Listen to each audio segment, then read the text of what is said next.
France Maghreb 2. Le Grand Forum, bonjour à tous, ravi de vous retrouver sur France Maghreb 2 jusque 18h30. C'est parti pour votre émission, votre talk de fin d'après-midi. Ravi de vous retrouver une nouvelle fois avec un trio aujourd'hui, un trio de inédit d'ailleurs, sur France Maghreb 2 avec les chroniqueurs que vous avez l'habitude d'écouter, d'entendre, d'apprécier. Eh bien, vous pouvez bien entendu aussi les interpeller, n'hésitez pas à le faire, notamment Jean-Marc Zébellus. Comment ça va Jean-Marc? Salut Christophe, comment vas-tu? Bonjour Notre Elsa. expert en immobilier. Et puis mon cher Ossine. Ossine. Voilà. Enchanté. Bon ben écoutez, à tous les auditeurs, je vous fais un grand bonjour, un grand salam, en espérant qu'on va passer un très beau moment ensemble en compagnie de Monsieur Christophe Fron. Alors, Elsa Ray, comment ça va Elsa? Ça va très bien, merci. Toujours aussi militante Toujours. que jamais. Toujours. Et notre ami bibliothèse, Ossine Ras. Salut Ossine. Salut Christophe. Alors Ossine, comment s'est passé bibliothèse vendredi dernier? C'était super, on a beaucoup aimé. Avec ton invité? Abderrahim Bouzelmat. Oui, Très très bien. fort, très fort. C'était son week-end d'ailleurs. Ouais, pour moi, c'est le meilleur prof du monde. Franchement, il m'a épaté. Les petits jeunes aussi qui étaient là, ils ont beaucoup aimé. Ils ont parlé de son livre. Je le conseille. Ouais. Je le conseille. Le prochain? Le prochain, Nadir Dendoun. Ah, très Le bien. 22 avril. 22 avril. Ouais. La veille de l'élection. Exactement. Bon, c'est bien. C'est parti jusque 18h30 avec au programme les minutes Libertad tout à l'heure entre 17h50 et 18h, le j'aime ou j'aime pas, les coups de cœur, le coup de cœur d'Ossine, pardon. Oui, mon coup de cœur, ce sera l'association Ferguson et Paris et Global Star qui organise ce week-end un tournoi en l'honneur de Lamine Dieng. Très bien. Elsa, ton coup de cœur? Alors moi, ce serait un coup de cœur très personnel sur une amie à moi, originaire de Roumanie, qui se bat contre vents et marées pour améliorer sa situation. Très bien. Jean-Marc Zébellus. Alors nous allons parler du petit printemps guyanais, plutôt le petit été guyanais, et puis j'ai un petit coup de cœur sur Daro de musique, c'est Tionsek avec Raeb qui a fait un album orientissime qui est pas mal, un mélange du roll-off, de l'arabe, quelque chose de très sympa. D'accord. Eh bien, très bien. Donc tu nous as donné ton avis tranché, ton coup de cœur. Ton avis tranché, Elsa? Alors mon avis tranché, ce sera sur le nouveau film de Philippe de Chauvron, Ah, À bras ouverts, oui, le réalisateur de Qu'est-ce qu'on a fait au bon Dieu, oui. et qui est donc un nouveau film qui véhicule les pires clichés sur la communauté rome. Donc je vais un peu parler de ce nouveau film. Très bien. Aussi, on va parler de quoi avec toi? Alors moi, on va parler de la politique et des quartiers populaires. Je vais essayer, Je vais essayer en impro. J'ai pas trop écrit, etc. C'est bien, J'espère c'est bien. passer. C'est comme ça que ça mieux. marche. Ne t'inquiète pas. D'accord. Le zapping, bien sûr, avec beaucoup de choses à commenter, à décrypter avec vous. Vous pouvez nous appeler au 01 40 33 9000 et par mail aussi lgf@francemaghreb2.fr. Tiens, Jean-Marc, c'est quoi la question du jour aujourd'hui? La question du jour, c'était êtes-vous pour une intervention de la France en Syrie? Pour ou contre? Pour ou contre? Voilà. Tout à fait. Vous allez répondre donc sur la page Facebook France Maghreb 2 pour répondre à cette question d'aujourd'hui par mail lgf@francemaghreb2.fr ou en nous appelant au 01 40 33 9000. Côté musique, côté coup de cœur, on le voit partout en ce moment. Les affiches partout sur les murs. Idir qui sort son nouvel album ici et ailleurs avec l'invitation de pas mal d'artistes. Je vous fais écouter Un matin d'hiver, c'est une collaboration Idir Gérard Lenormand. Gérard Lenormand et Idir, Un matin d'hiver, extrait de l'album Ici et ailleurs. On avait déjà découvert donc deux extraits de cet album, le premier avec Maxime Le Forestier, Né quelque part. Et puis le deuxième, La Corrida avec Francis Cabrel, vraiment un album plutôt sympathique où il a invité pas mal d'artistes et il se produira à Paris le 12 novembre prochain. L'ami Idir, vous avez vu les affiches partout, je suppose, non? Vous connaissiez Idir ou pas? Vous trois là? Bien sûr, qui connaît pas hier? Ouais. Elsa? Oui, je connais de nom, ouais. Oui, de nom, voilà. Mais on peut pas le louper, hein. Vous avez vu les campagnes d'affichage qui s'offrent à Paris là? C'est un truc de ouf, hein. Tiens, pour la petite anecdote, vous savez quoi? Je suis allé au Sacré-Cœur dimanche. Je suis monté le Sacré-Cœur. Et j'ai vu une affiche de Mélenchon.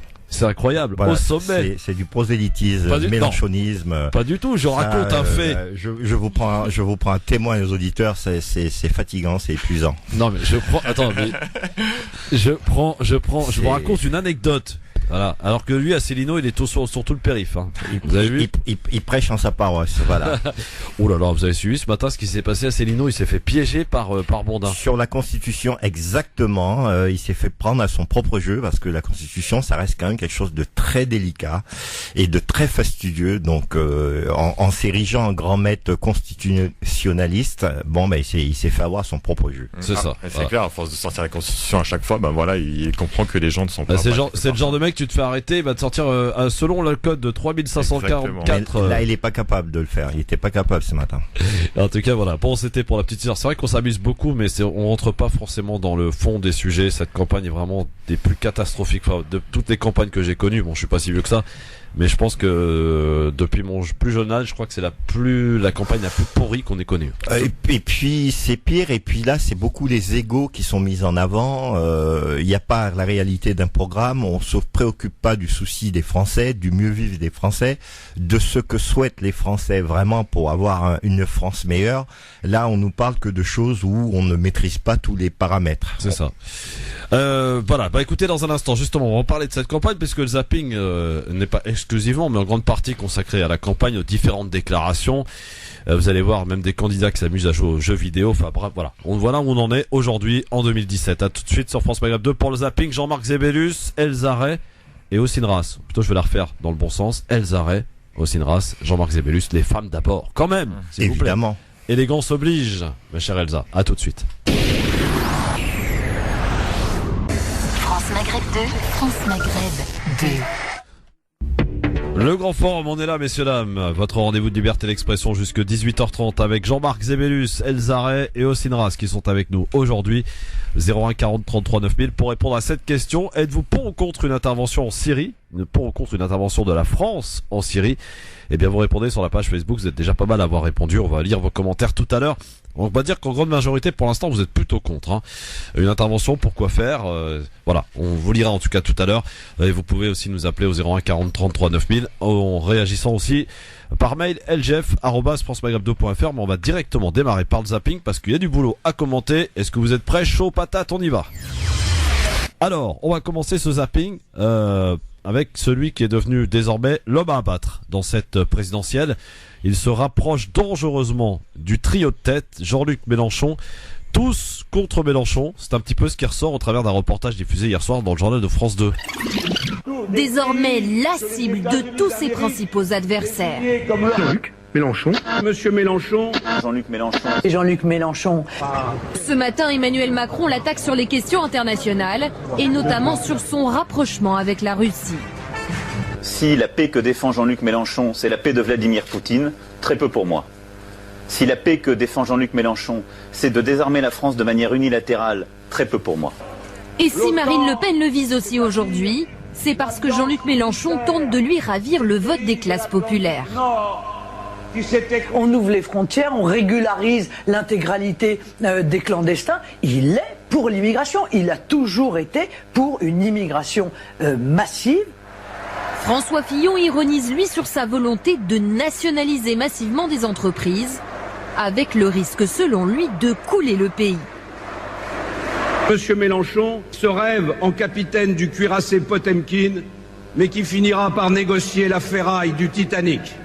Même Benoît Hamon a rompu le pacte de non-agression avec Jean-Luc Mélenchon, qui est en passe de siphonner son électorat. Je le dis aux électeurs qui vont voter. Sérieusement, est-ce qu'on veut que la gauche se construise demain sur la sortie de l'Union européenne? Des attaques de plus en plus violentes, alors que Jean-Luc Mélenchon se rapproche du duo de tête dans les sondages. Voilà, du tous contre Mélenchon, en fait. C'est ce qu'on peut constater, entendre. C'est normal. Bon, quand il était à 11-10%, on se disait, bon, finalement, c'est pas grave, on lui accorde pas beaucoup de crédit. Là, maintenant qu'il est monté, qu'il est maintenant 3e, sur le podium, avec 19%. Jean-Luc Mélenchon, il commence à faire peur. Ouais, il fait peur, c'est clair. Sinon les autres, ils seraient pas comme ça envers lui. Est-ce qu'il faut le prendre au sérieux, Jean-Marc? Bien sûr qu'il faut le prendre au sérieux puisque c'est un monsieur déjà qui a quand même pas mal d'expérience. C'est un très grand orateur qui a fait une très belle campagne présidentielle, c'est peut-être la meilleure, qui a bien mis les choses en œuvre, qui a tiré, on va dire, des expériences de ses échecs. Et aujourd'hui, il pourrait incarner le président de la France par rapport à toute l'expérience, tout ce qu'il a pu accumuler, par rapport à toute la stature, etc. Aujourd'hui, c'est vrai que c'est monsieur Jean-Luc Mélenchon qui est devant tout le monde par rapport à ça, par rapport à son charisme. Elsa, Mélenchon à l'Élysée, ça te parle? Ça me semble peu envisageable. Ah oui. Moi personnellement, je le vois pas comme ça. Mais bon, après, je pense qu'effectivement, il faut le prendre au sérieux. Mais je trouve ça un peu étonnant que les candidats parlent de lui sans arrêt. Enfin, il ferait mieux de se concentrer sur leur propre programme, qui casse pas des briques en plus. Donc, c'est un petit peu, j'allais dire, le pari de tout le monde, c'est de taper sur l'autre quand on a un peu de vide autour de soi, finalement. oui, c'est ça. Ça, c'est très révélateur, je trouve, de la campagne qu'on vit actuellement. Mais il faut dire que indirectement, il a commencé par taper sur tout le monde en parlant, avec cette fameuse notion de dégagisme. Donc ça aussi, ça se retourne aussi un petit peu contre lui aussi. Oui. C'est le premier qui a attaqué tout le monde à ce niveau. J'ai appris un truc, c'est vrai que c'était un admirateur de François Mitterrand, Jean-Luc Mélenchon. Mais bien sûr, il a fait toutes ses classes au Parti Socialiste. C'est ça, il est un admirateur de François Mitterrand, et puis il a quitté le parti en 2008, après ce qui s'est passé en 2005, ce référendum sur l'euro. Sur l'Europe, et donc il a fait finalement, j'ai regardé un documentaire qui était passé à la télé au mois de janvier, où il explique que finalement il a compris qu'au Parti Socialiste il n'y arriverait plus à imposer une certaine idéologie, et qu'il a voulu aller vers la classe populaire. Il se ressentait en tout cas en elle. Et voilà, donc c'est pour ça qu'il a pris ses ailes. En fait, il y avait pas que lui, il y avait quand même pas mal de gens autour de lui. Oui, donc en fait, n'était pas prioritaire. Les clans d'Essonne, on les appelait. Il était pas prioritaire en fait. Il y avait pas mal de gens. Il devait faire la queue comme tout le monde. Donc il a peut-être pas été patient ou autre chose. Mais en tout cas, pour l'instant, ça lui réussit plutôt bien. Oui, pourquoi pas. Bien, on souhaite toujours que les choses aillent dans l'intérêt de la France. Si Jean-Luc Mélenchon, pourquoi pas, mais à la condition que ce soit dans l'intérêt du peuple, des Français. Mais par rapport à sa part dans les sondages, je crois qu'il a beaucoup grappillé chez Nathalie Arthaud et Philippe Poutou par rapport au dernier débat. On se dit, voilà, il y a beaucoup de propos qui ont plu chez eux pour la classe ouvrière, pour le peuple, etc., où les gens se sont beaucoup ressentis, mais au final ils savent on sait, les électeurs savent qu'ils ne peuvent pas voter pour ces deux-là parce que voilà, il n'y a pas trop de chance d'aller trop loin. Et on voyait justement dans le débat Mélenchon hochait la tête à chaque fois que Arthaud et Poutou disaient des propos positifs sur le peuple, la classe ouvrière. Je pense qu'il récupérait des points ainsi. Ouais. Mais est-ce que finalement dans les quartiers aussi les sondages correspondent un petit peu à la réalité, c'est-à-dire que les jeunes, on voit que chez les jeunes par exemple Mélenchon arrive en tête. En fait sur la classe 18-25 ans notamment. Alors la classe 18-25 ans, c'est Mélenchon qui arrive en tête dans les sondages. Oui. Je pense que dans les banlieues on s'y retrouve beaucoup. On s'y retrouve. Ouais. Et comment on explique justement cet engouement de la jeunesse pour Jean-Luc Mélenchon? Je pense que le débat de la semaine passée, on en parle beaucoup, mais il y a une réelle sensibilisation des quartiers à la politique. Auparavant, même s'ils regardaient à gauche à droite, ils y comprenaient rien. Quand il y a des Nathalie Arthaud, des Mélenchon et des Poutou qui parlent de manière banalisée, etc., de politique, ça plaît aux gens, que ce soit la ménagère ou des jeunes. Et cet engouement, il est dû à toute cette banalisation de la politique. Auparavant, quand on écoute du Macron, du Fillon, Le Pen et autres, etc., on parle d'austérité, de ceci et de cela, les gens ils s'y retrouvent pas. Quand on parle de chômage, de classe ouvrière, de grands patrons et de défense des plus démunis, oui, on s'y retrouve. Même si c'est que du blabla, on s'y retrouve malheureusement. C'est vrai que aussi, faut pas oublier que l'extrême gauche pendant longtemps a été vue surtout comme des anarchistes, ont été vus comme un parti dangereux. Le souci que peut avoir Mélenchon, c'est comme il est catégorisé dans l'extrême gauche, c'est tout ce qui peut surtout faire peur aux gens. Alors c'est intéressant ce que tu dis, parce que dans le discours de Marseille dimanche dernier, qui était d'ailleurs un très très beau discours, il n'a pas prononcé une seule fois le mot gauche. Mais oui, mais c'est fait pour. C'est un excellent orateur. Ouais. Et justement, ce que dit Poutou et Arthaud, il dit plus ou moins la même chose, mais avec beaucoup plus de tact, beaucoup plus d'allant, beaucoup plus d'enthousiasme, et c'est beaucoup réfléchi. Mais d'ailleurs, pour nombreux Français, Mélenchon représente aujourd'hui la gauche. C'est plus l'extrême gauche, c'est la gauche. C'est la gauche. Exactement. Mais sa politique, elle est quand même l'extrême gauche. Voilà. Bon. Quand alors, on regarde le programme, c'est vrai que son discours, il s'est beaucoup apaisé par rapport aux dernières élections, etc. Et ça, c'est ce qui le retire un petit peu de l'extrême gauche, de l'image de l'extrême gauche. On partirait sur un endettement de la France supérieur à ce que c'est actuellement. Après, ça, c'est autre chose. Ça, c'est des prévisions de Jean-Marc Sébellus. Ça n'engage que toi, c'est une réalité. Non, aucune réalité. Avec tout ce programme, pour pouvoir les réaliser, il va falloir trouver les sous. Selon l'article 54 de la Constitution, etc. Non, l'article 54, voilà, c'est ça. Là, il nous fait du Asselineau. Là. Bon, il était l'invité de Public Sénat et de Sud Radio ce matin. Emmanuel Macron a accusé François Fillon d'être un homme, avec peu d'honneur. Écoutez. Écoutez, vous savez, ce que je déplore, ce sont les faits. Ce que je déplore, c'est la chronique de tout cela. Ce que je déplore, c'est la théorie du complot pour la énième fois mise en avant. Donc tout ça n'a pas beaucoup d'intérêt parce que ce qui intéresse nos concitoyens sont leurs problèmes, ce dont on parle, et je vous en remercie d'ailleurs depuis le début de notre discussion, parce que vous savez, le jour d'après l'élection, les deux candidats qui sont face à la justice continueront à être face à la justice, mais les Françaises et les Français seront eux face à leurs problèmes. Et l'anaphore du président exemplaire qu'on entend de la part de François Fillon depuis quelques jours? Mais écoutez, est-ce que ça trompe quelqu'un? Je sais pas. Mais ça trompe personne. Le François Fillon, il a perdu l'autorité morale qui lui permettrait d'être président de la République. Il est disqualifié sur... Alors, que pensez-vous? Il a perdu l'autorité morale. Est-ce que vous pensez une seconde que François Fillon, s'il était élu président de la République, pourrait regarder les Françaises et les Français dans les yeux en leur disant « Je vais vous demander des efforts ». Est-ce que vous pensez une seule seconde qu'il pourrait... Non mais, dans la situation où il est aujourd'hui, compte tenu des faits qu'il a lui-même reconnus, je parle même pas de la loi, je parle de l'autorité morale. Je ne me suis jamais, moi, prononcé sur les faits qui relèvent de la justice. J'ai toujours dit, et je l'ai redit d'ailleurs lors du débat à 11, moi je respecte la justice et j'ai désapprouvé les appels à la trêve et autres, mais je crois à la présomption d'innocence. Donc sur ce plan-là, moi je n'ai jamais commenté ce qui relève de la justice. Par contre, sur le plan moral, il l'a lui-même évoqué.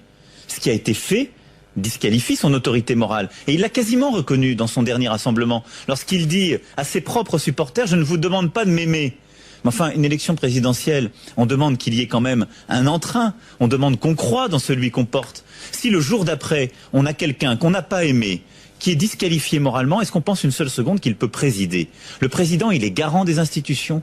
Le président, il est celui qui peut impulser une politique. Je vous le dis, il ne pourra pas, les yeux dans les yeux, dire au peuple français « Je vous demande des efforts, je vous demande d'aller dans cette direction ». François Fillon est-il un homme immoral selon vous? C'est surtout sur la parole donnée, ce qui est important. C'est-à-dire que qu'on nous dise que dans ce système, il y a beaucoup de parlementaires, beaucoup d'hommes politiques qui profitaient de ce système, c'est une chose. Mais le problème, c'est que ce monsieur a donné une parole. Ce monsieur a eu comme argument lors des primaires en disant qu'il était certainement qu'il avait une certaine rectitude et que s'il n'était pas normal que certaines personnes abusaient du système, alors qu'il est le premier de l'avoir fait. Ensuite, il a promis que s'il était mis en examen, il serait pas candidat. Il a même fait référence au général de Gaulle. Et la deuxième chose, c'est il dit en clair dans son dernier discours, faites ce que je dis, ne faites pas ce que je fais. Et quand on voit que ce monsieur va à une émission et dire qu'avec 20 000 euros il s'en sort pas, je sais pas comment on peut qualifier ça. Ensuite, pour terminer, je vais caricaturer les choses en disant, je veux arrêter de fumer, je vais voir un médecin pour m'aider, et ce médecin, il m'accueille avec une cigarette à la bouche. Et il va me prescrire un traitement pour arrêter de fumer, tout simplement. Elsa, d'accord? Oui, enfin, je trouve que François Fillon, il a vraiment pour le coup accumulé les casseroles depuis le début de la campagne. C'est certain que c'est pas le seul à abuser du système. On le sait très bien. Il y en a d'autres qui ont été démasqués depuis. Mais c'est vrai que il y a quand même un décalage énorme entre la réalité de ce qu'il a fait dans le passé et encore aujourd'hui et ses grands discours. Et pour le coup, Emmanuel Macron, il a pas tort quand il dit comment on peut diriger un pays, comment on peut demander au peuple qui l'a élu de faire des efforts, etc. Quand soi-même on a finalement aucun respect des règles, ni aucune honnêteté. Enfin, ça paraît complètement ahurissant qu'il puisse être candidat et être élu encore moins. Aussi, dans les quartiers, François Fillon a une très mauvaise image. François Fillon, on n'en parle même pas. Il est même pratiquement, je vais te dire même un truc. Je crois qu'il est inexistant. Si on parle de lui, c'est pour rigoler ou pour parler justement de ses casseroles. Mais il sera blanchi là-bas s'il revient. C'est marrant parce que oui, d'accord, François Fillon, il est immoral, ses actes comme ses paroles, comme lui-même, je pense aussi. Mais Macron, en même temps, lui non plus, c'est pas très. Comment dire à un mec comme lui qui s'occupait de l'économie juste avant dans le gouvernement qu'on critique le plus, dire aujourd'hui faites-moi confiance. Mais c'est la même chose qu'il dit à Fillon. C'est ça qui est marrant, c'est qu'on peut lui retourner la phrase. Je défends pas Fillon, loin de là. Mais Macron dire ça, je pense pas que c'est la bonne personne. Mais c'est vrai ce que tu dis dans le fond, mais bon, c'est pas tout à fait pareil. C'est-à-dire que on parle d'une compétence qu'il déclare avoir, qu'il n'a pas. Là, Fillon, c'était monsieur propre. Ouais, il a monsieur, je comprends bien. Monsieur propre. Et c'est une personne aussi qui publiquement a déclaré les gens qui prenaient le RSA, c'était des profiteurs et qui leur fera la chasse parce qu'ils profitent du système. Oui, c'est quand même. Il a déclaré ça. C'est quand même insupportable de considérer avec les gens qui sont à RSA que ces gens ce sont des parasites Il l'a dit ça, je On invente est pas. d'accord là-dessus. Hein. D'accord. Et là, qu'est-ce qu'il fait? défendrai jamais Et là, Fillon, qu'est-ce hein. qu'il fait? Ça, Et là, qu'est-ce qu'il nous fait? Pire. Mais c'est pas ça que te dit Hossein. Hossein te dit Emmanuel Macron est plutôt mal placé pour parler, puisque lui a été ministre de l'économie, lui a été dans les sirailles du pouvoir et en particulier de Hollande. Il a eu sa chance sur la compétence. Il a eu sa chance. On a vu ce que ça a donné, les lois les plus restrictives en matière économique, c'est Emmanuel Macron qui est derrière. Le CICE et compagnie. Où je rejoins Jean-Marc, c'est quand il dit que les médias lui font un tapis rouge à Macron. C'est d'ailleurs complètement. C'est rare qu'on parle de ce qu'il a fait au gouvernement. Tout à fait, c'est rare qu'on fasse le bilan de son. Moi, je rappelle juste une chose quand même. Rare. Je rappelle juste une chose. Emmanuel Macron, c'est un candidat qui est contre le mouvement BDS. C'est un candidat qui dit est contre chez la reconnaissance Aziza, qui dit reconnaissance de l'État palestinien, ça ne sert à rien. C'est un candidat qui n'a pas hésité à écarter le référent du mouvement En Marche du 95 parce qu'il était jugé un peu trop proche, sous la pression du lobby sioniste d'ailleurs, il faut le dire, un peu trop proche des musulmans. Voilà, ce sont là aussi des petites casseroles qu'il va falloir noter. Je dirais qu'il faut noter les casseroles, mais à un moment donné, le problème c'est que depuis j'ai connu de Giscard jusqu'à maintenant, une chose que je peux dire, c'est que au jour d'aujourd'hui, depuis quelques années, les Français, les Français ne votent plus. Les Français ne votent plus par conviction, ils votent par défaut. C'est-à-dire que là aujourd'hui, on nous met dans un fait accompli où on va choisir le moins pire. On va reprendre ce qu'avait dit Arlette Laglier. Fallait choisir entre la peste et le choléra. Voilà. Aujourd'hui, on est réduit à ça et c'est malheureux. Et le vote de conviction, t'en fais quoi? Il y a pas.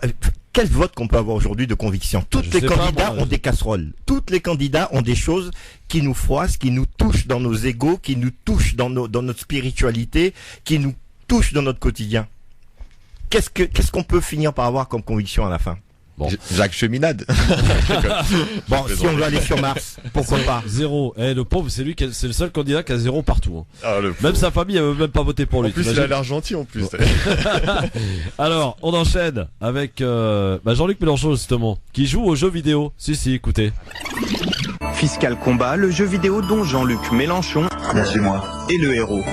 Des sympathisants du candidat de la France Insoumise ont développé ce mini-jeu gratuit aux règles simples. Et on affronte des oligarques. On les capture, on les secoue et ça fait tomber des euros. Parmi ses ennemis, Jérôme Cahuzac, Nicolas Sarkozy et des candidats à la présidentielle évidemment, Emmanuel Macron ou encore François Fillon.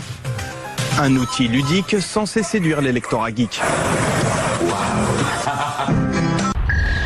Voilà, Jean-Luc Mélenchon qui joue aux jeux vidéo. Franchement, il a tout compris. Il a tout compris parce que c'est peut-être le candidat le plus moderne de la. Oui, mais bien, oui, Christophe, t'es en train de prêcher en ta parole. T'es en train de vouloir diriger, créer des choses chez les Jean-Marc, auditeurs. Je fais que constater. Pourquoi? Parce que c'est ridicule. Un jeu vidéo, c'est ridicule. Franchement, on n'est pas là pour ça. Jean-Luc Mélenchon est un candidat qui a su aller vers le digital. Non, mais quel est l'intérêt de faire un jeu vidéo? On n'a pas besoin de ça. Toucher la jeunesse. Mais non, mais à un moment donné, faut être quand même un peu sérieux. On va pas, sous couvert qu'on veut attirer la jeunesse, rentrer dans toutes les bassesses, dans toutes les trucs. Je pense pas que c'est seulement la jeunesse. Je pense pas que c'est seulement la jeunesse sur ce coup-là. Christophe est concerné, bien sûr, et qui abrutit nos enfants. À un moment donné, faut arrêter. C'est aux enfants aussi d'aller vers les choses qui vont les élever intellectuellement. Je comprends que pour quelqu'un qui a connu Giscard d'Estaing, et j'en suis fier. Et j'en suis fier parce que c'était un vrai débat de fond. Je pense pas que c'est seulement envers. J'ai le regret que t'as pas connu ça. Je pense pas que ce soit seulement pour la jeunesse. C'est vraiment un beau coup de com' et ça permet de parler de lui autrement. Et c'est ce qu'a besoin le peuple. Les citoyens, ils sont là en train de parler. Alors, soit quand on parle de politique, on parle rarement des programmes des gens, bien sûr. Soit on parle de leur casserole, soit on parle d'un coup de buzz comme seulement pour Macron et d'autres comme Le Pen, etc.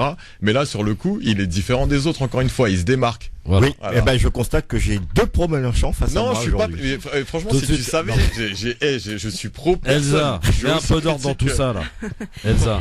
Moi, je dirais que effectivement, ça paraît peut-être un peu puéril, mais en même temps, je pense que c'est un excellent moyen, effectivement, de paraître un peu un homme comme tout le monde, parce que justement, on parle de Fillon, de Macron, c'est des gens qui qui sont à des années-lumière de ce qu'on vit au quotidien, en fait. Surtout Fillon, quand il sort qu'avec 20 000 euros par mois, il s'en sort pas. Enfin, je sais pas, il y a des gens, ils vivent même pas avec 600 euros par mois. Ouais. Donc je pense que ce genre de truc, ça peut paraître un peu puéril, un peu, un peu superficiel, mais en même temps, je pense que c'est une manière, effectivement, de rendre un peu plus léger, un peu plus proche des gens. Désacraliser la fonction. Désacraliser un petit peu, ouais. C'est ça, monsieur Jean-Marc. Ça s'appelle un peu vivre avec son temps. Désacraliser avec la fonction. Choses avec lesquelles vous avez un peu de mal. Le problème, c'est qu'on vit avec notre temps, mais on sait faire du recyclage. Est-ce que aujourd'hui, vous êtes en train de revenir au recyclage? Ça, aujourd'hui, c'est une innovation pour vous. On enchaîne avec la suite de ce zapping. Hier soir, dans C'est à vous, le journaliste Maxime Switek, a dévoilé un reportage assez surprenant sur Jean Lassalle. Écoutez plutôt.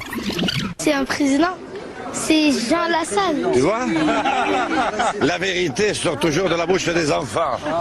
Ça, c'est le côté sympa du candidat Lassalle. Mais attention, son discours soudain va se faire plus dur. On est à 2 doigts du tous pourri, mais avec un grand sourire. Vous venez voter pour moi, tous les autres vont... Non. J'ai besoin de vous.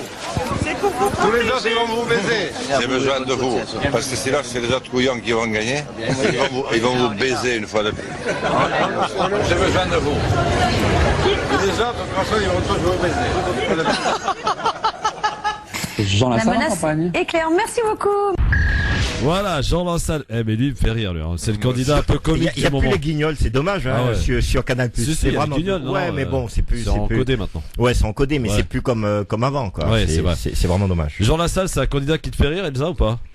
Il me semble un peu cash, c'est pour moi qu'on puisse dire. Oui. En tout cas, c'est sûr que ça change des discours galvaudés qu'on entend d'habitude. Après, bon, je trouve pas que ce soit. Je vois pas le sens au-delà de ça. Oui, voilà, ça fait un peu. Voilà. Mais c'est important quand même d'avoir des gens comme ça dans une campagne qui portent aussi une parole, qui se font entendre, qui représentent même une fine partie, mais au moins qui portent une voix aussi. Je pense que c'est enrichissant. Pour le débat politique éventuellement. Oui, mais enfin, faut quand même qu'il y ait un minimum de niveau. Enfin, là, cette phrase sortie comme ça, bon, d'accord. Enfin, une fois que il n'est pas là pour gagner. Il faut des gens qui parlent à tout le monde, malheureusement. Il y a certaines personnes qui sont pas là pour gagner. Je pense. Potou l'a dit, hein. Voilà, exactement. Artaud l'ont dit. Lassalle, il le dit pas. Il dit le contraire. Ah non, lui, il est persuadé d'être élu président, lui. Je pense pas du tout. Je pense que vraiment je sais pas quelle mouche l'a piqué là-bas, mais là, ouais, ça devient dur quand même. Présidentiel toujours, hein, temps de parole oblige, temps de parole. Vous savez qu'on est dans une stricte réglementation de la campagne. C'était ce matin sur France Inter, Nicolas Dupont-Aignan, très agacé ce matin au micro de Patrick Cohen. Écoutez plutôt. Dû à la question que Patrick m'a volé quelque part, est-ce qu'on peut vraiment tout comparer ce matin? Quand vous parlez de l'Europe, c'était un festival, hein, Nicolas Dupont-Aignan, et quand vous comparez effectivement la France, alors moi j'ai également entendu violer. Non, violenter. Ah d'accord, violenter. Mais est-ce qu'on peut tout comparer vraiment? Est-ce que vous trouvez pas que c'est indigne? Vous savez, de comparer... monsieur, si on vous remplaçait vous comme humoriste. Non, je suis pas humoriste, moi. par un Roumain ou un Chinois payé 15 fois moins. Quand on remplacera monsieur Cohen par un Roumain qui sera payé 10 fois moins et qui sera au chômage, est-ce que vous croyez pas qu'il sera comme l'ouvrier français ou l'agriculteur? Il y a des lois en France qui interdisent de payer 10 fois moins. Mais c'est la réalité sur les chantiers. Sociale. C'est la réalité, monsieur Cohen, il faut sortir de votre studio. Mais c'est la réalité sur les chantiers. C'est illégal. Et Nicolas Dupont-Aignan, c'est pas la loi de l'Europe, c'est illégal ça. Actuellement. Alors soyons précis. Soyons précis, ce qui est légal, c'est d'employer un travailleur détaché qui paye les charges sociales du pays d'origine. Il revient à 14 € de l'heure légal sur un chantier contre 30 pour un Français. Non, la différence est moins élevée. C'est la réalité. Vous vérifierez sur Internet. C'est déjà vérifié, monsieur Dupont-Aignan. J'ai déjà vérifié, je prépare mes dossiers, mes interviews. Tous autour de cette table, le jour où vous serez remplacé par des travailleurs détachés, payés par des sociétés luxembourgeoises. Oui. Voilà, Nicolas Dupont-Aignan très énervé donc chez Cohen ce matin. Dupont-Aignan, c'est pareil, dans cette campagne, il essaye de grappiller un petit peu l'électorat de Marine Le Pen en clair, pour faire simple. Hein. Ouais. Oui, effectivement, c'est ce qui semble ressortir, hein, clairement. Parlant des travailleurs détachés, effectivement, c'est vrai qu'il y a quand même des trucs un peu bizarres. C'est-à-dire qu'aujourd'hui, les entreprises peuvent employer des gens issus d'autres pays. et de les payer effectivement 10, 15 fois moins cher. C'est quand même assez hallucinant ce qui se passe. Ce qui est encore plus frappant, c'est la contre-argumentation derrière, que je me rappelle, c'était Macron qui avait dit ça, je crois. Il disait oui, mais si on arrête le travail, comment ça s'appelle, détaché, et ben faut penser aussi à l'autre sens des Français qui partent en détachement justement. Mais c'est débile puisque justement des travailleurs détachés d'une certaine manière, comme il y a une concurrence dans le salariat, on préfère prendre des personnes moins chères, donc eux-mêmes doivent aller chercher leur boulot ailleurs. Donc c'est un cercle vicieux et c'est débile comme réponse, je trouve. Ouais. Alors on enchaîne toujours Patrick Cohen, mais décidément pas l'ami des politiques, puisque voici une nouvelle preuve hier soir dans l'émission C'est à vous avec Alexis Corbière, qui est le porte-parole de Jean-Luc Mélenchon. Et la Russie et l'Iran. Mais je vous laisse, y compris sur le Venezuela, aujourd'hui c'est un régime qui est dans une situation de tension, mais il y a des élections. Il y a des élections au Venezuela, oui, monsieur. C'est un régime démocratique. C'est un régime dans lequel il y a eu des élections, il y a eu le droit de révocation, il y a eu un coup d'État organisé contre monsieur Chavez, vous êtes au courant. Les libertés publiques sont suspendues. Non mais actuellement, là vous me parlez, je viens de vous dire, attendez, ne me faites pas répéter ce que je vous ai dit, actuellement une situation de tension qui amène que même moi, qui ai pris souvent la défense du régime vénézuélien par le passé, vous dit qu'à l'heure actuelle, je ne suis pas satisfait par ce qui est en train d'avoir lieu. Mais j'aimerais chaque fois qu'on se parle, cher Patrick Cohen, ne pas être obligé de cotiser sur le fait que j'aime me justifier vis-à-vis de ces pays-là, parce que ce ne sont pas mes modèles. Je n'ai pas posé cette question depuis 2014. Bon, mais c'est la dernière fois que j'ai eu Jean-Luc Mélenchon face à moi à la radio. Pas depuis 2014. Donc ne dites pas que je vous harcèle avec ça. Personne ne lui parle du Venezuela. Jean-Luc Mélenchon, je vous en parle une fois. Non, mais j'ai répondu. L'Alliance bolivarienne, elle est dans votre programme. Je vous interroge dessus. Mais il n'y a pas de problème. C'est pas une agression. Attendez, mais ne le prenez pas comme ça. C'est vous qui prenez ça comme une agression. Non, mais tout de même, dans le programme de Jean-Luc Mélenchon, il n'y a pas que les relations que nous aimerions avoir avec des pays d'Amérique latine. Voilà, petit accrochage hier entre Cohen et Alexis Corbière, donc dans l'émission C'est à vous sur France 5. C'est vrai qu'on attaque beaucoup Mélenchon sur ses liens avec la Russie, c'est expliqué là-dessus d'ailleurs. On devrait attaquer les autres sur leurs liens avec Israël, par exemple. Oui, alors là par contre personne. Là personne, notamment Emmanuel Macron notamment. Moi, je suis pour une alliance avec les pays du Sud, sur l'Amérique du Sud, l'Afrique, etc. Pas dans une forme néocolonialiste comme c'est fait depuis des décennies que ça continue à le faire. D'ailleurs, c'est dans le programme des autres. Aider l'Afrique, aller développer l'Afrique. La France, c'est pas la France de l'Afrique. C'est pas le père de l'Afrique. Aujourd'hui, il y a eu une indépendance générale dans le continent. Il faut arrêter avec et dans le même sens, voilà quoi. En fait, l'Afrique a surtout besoin, pas qu'on l'aide, mais qu'on la respecte. Parce que aujourd'hui, certains candidats, je dirais pas non, qui dit que il y a des richesses sur le pied. Quoique ça c'est pas forcément des richesses. Je dirais que aujourd'hui, on a besoin de l'Afrique pour sa richesse. Mais ce qui est très important, c'est que l'industrialisation des matières premières se sont faites en Occident, en Europe, et a laissé sur le chaos le peuple, où c'est seulement les dirigeants qui ont profité de cette manne financière, de ce rapport. De ce zapping dans un instant avec les avis tranchés à suivre. La question du jour, êtes-vous pour ou contre une intervention de la France en Syrie? Vous y répondez. Le grand forum avec Cosinras, Elsa Ray, Jean-Marc Zébellus qui sont avec nous aujourd'hui sur France Maghreb 2 pour la suite et fin de ce zapping. Alors tout à l'heure, vous vous souvenez qu'on a écouté Nicolas Dupont-Aignan sur France Inter. Eh bien, sachez que il a été la roue de secours. Parce que France Inter ont été plantés ce matin par une candidate. Ils ont annulé, donc elle a annulé son passage sur France Inter. Écoutez, rappel quoi. Marine Le Pen nous a planté. La candidate du Front National devait répondre à nos questions ce matin. Rendez-vous calé il y a plusieurs semaines, annulé par son équipe avant-hier soir, juste après le début de la polémique sur le Veldiv, annulé pour des raisons d'agenda sans qu'il nous soit proposé une autre date ou même un orateur de rechange. Désinvolture qui nous place dans une situation impossible dans cette période d'égalité des temps de parole. Or, à l'impossible, nul n'est tenu. Si les candidats ne tiennent pas leurs engagements, il n'est pas sûr que nous puissions tenir les nôtres. En attendant, je remercie un autre candidat, Nicolas Dupont-Aignan, qui a pu se rendre disponible et qui sera notre invité dans un instant.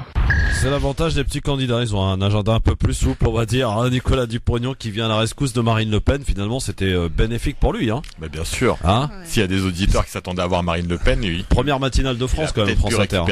Ça prouve la disponibilité qu'ont ces petits candidats pour pouvoir répondre justement aux préoccupations des Français. Alors là, je vous pose une question. Vous avez vu la polémique Marine Le Pen sur le Veldiv, etc. Finalement, Général de Gaulle, quand il le disait à l'époque, ça ne choquait personne. Aujourd'hui, Marine Le Pen le dit, ça choque tout le monde. La vérité d'hier n'est pas forcément celle d'aujourd'hui. Non mais ça démontre quand même des choses aujourd'hui dans ce pays, dans le contexte dans lequel on vit. C'est-à-dire qu'aujourd'hui, si tu prends ne serait-ce qu'un exemple des comiques comme Thierry Le Durand, Coluche aujourd'hui, qui seraient considérés comme des antisémites notoires. Tout à fait.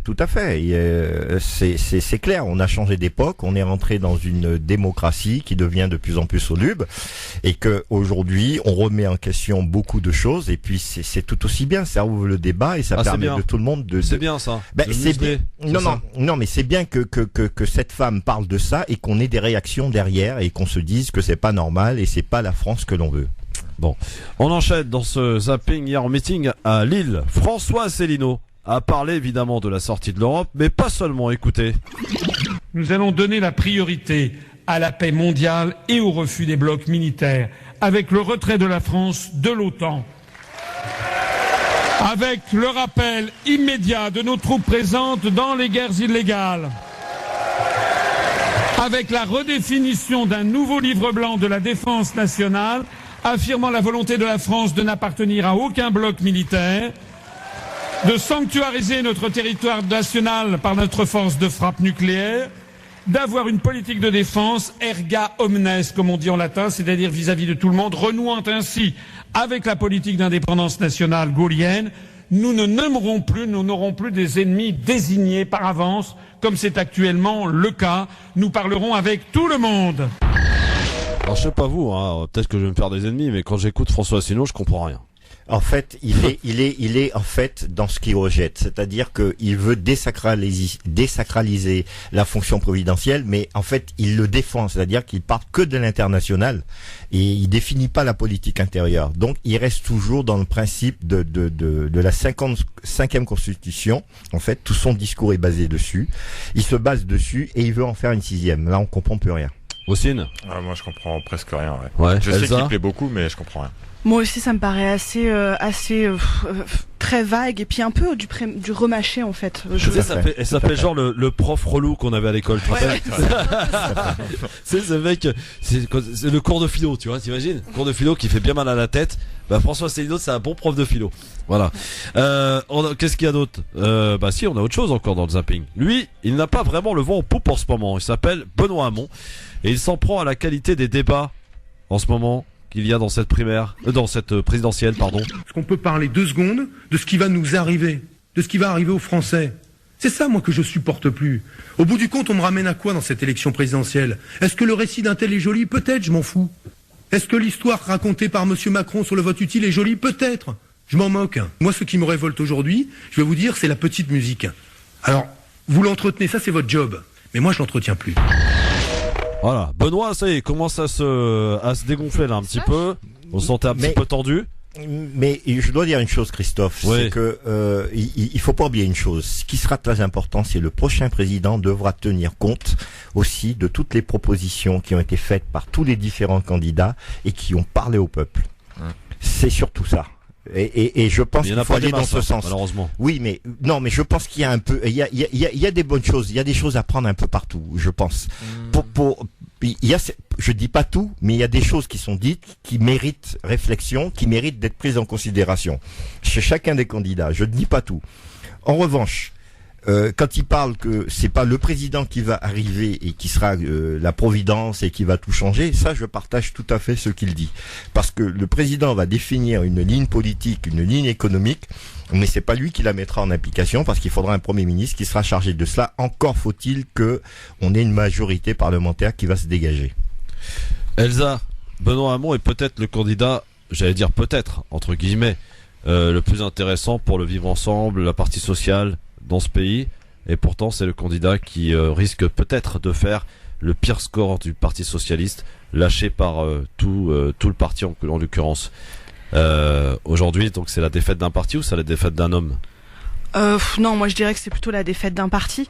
Le Parti Socialiste, il a quand même ces derniers temps, la déchéance n'a cessé de s'accroître, et je pense que Benoît Hamon, il fait aussi les frais de ça, même si effectivement il y a aussi des lacunes dans ce qu'il propose, dans sa manière de les proposer, dans sa manière de se positionner dans le débat, mais je pense que c'est quand même aussi dû à la déchéance du Parti Socialiste. Et du coup, je rejoins ce que disait Ossine tout à l'heure, c'est que si les gens dans les classes populaires sont sont de plus en plus séduits par Jean-Luc Mélenchon.